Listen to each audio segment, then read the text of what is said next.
How to fix Instagram Notes camera not showing. So first, let's go to our Play Store.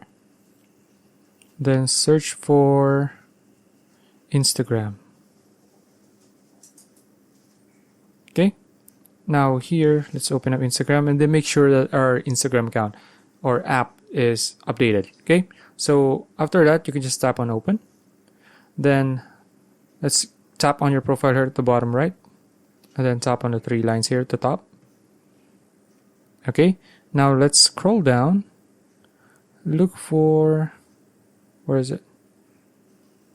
Help, this one. Tap on this one. And then tap on report problem. And then just tap on report problem without shaking. Okay, now tap on include and continue. Now here just explain the problem.